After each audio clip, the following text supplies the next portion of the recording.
మంత్రి వాకిటి శ్రీహరి అన్న గారిపై మాజీ మఖ్తల్ శాసనసభ్యులు రామన్న గారు పార్టీ మారిండ్రని అనుచిత వ్యాఖ్యలు చేస్తున్నారు.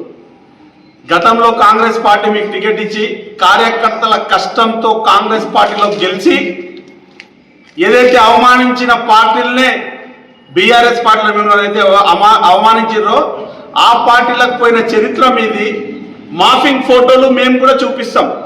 అన్నగారు ఎట్లయితే టీఆర్ఎస్లో పోయినరు మంత్రి గారని మీరు నిన్న ప్రెస్ మీట్ పెట్టి అమర్జితలో చెప్పారు కదా, మాఫింగ్ చిన్న చిన్న పిల్లలకు కూడా వస్తుంది.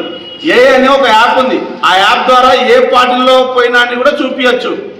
ఒకవేళ పార్టీయే మారింది అనుకున్నాము, మినిస్టర్ ఉన్నారు కదా, మాజీ మంత్రి గారు మీ పక్కన ఉన్నారు కదా, ఆయనతో ఒకసారి చెప్పిపియండి.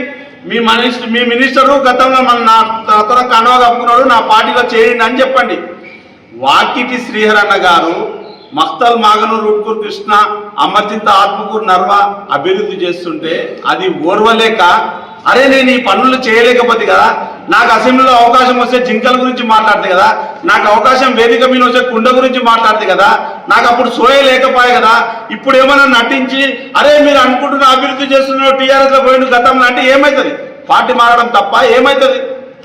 అదేదో తప్పన్నట్టు, అదేదో మీరు చేయనట్టు, మీరు ఏదో ఆ తప్పు చేయనట్లు మేమే ఫస్ట్ ప్రపంచంలోనే పార్టీన మారిందన్నట్టు మాఫింగ్ ఫోటోలు చూపిస్తూ ఒక బురద చల్లడం అది మీకు సబబు కాదు.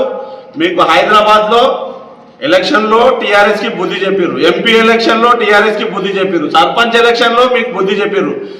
మీ ఎలక్షన్లో మీకు బుద్ధి చెప్పి ఇంట్లో కూర్చోబెడితే కూడా మీకు ఇంకా సోయ లేకుండా, మీకు అవకాశం వచ్చినప్పుడు అభివృద్ధి చేయకుండా, నారాయణపేట జిల్లాలో ఎప్పుడు కూడా ఆరే తురే అని లేదు లీడర్లు. ఈ కొత్త విధానం తీసుకొస్తున్నారు. రామ్మోహన్ రెడ్డి నోరు అదుపులో పెట్టుకోండి. ఖబర్దార్ ఇంకొకసారి మా మినిస్టర్ గారిని లేనిపోని మాటలు మాట్లాడితే, ఒక ప్రేమించే విధంగా ఒక అభివృద్ధి చేసే నాయకుని వెన్నంటూ ఉన్న కార్యకర్తలను ఎవరం సహించము. మీరు అదుపులో పెట్టుకోండి.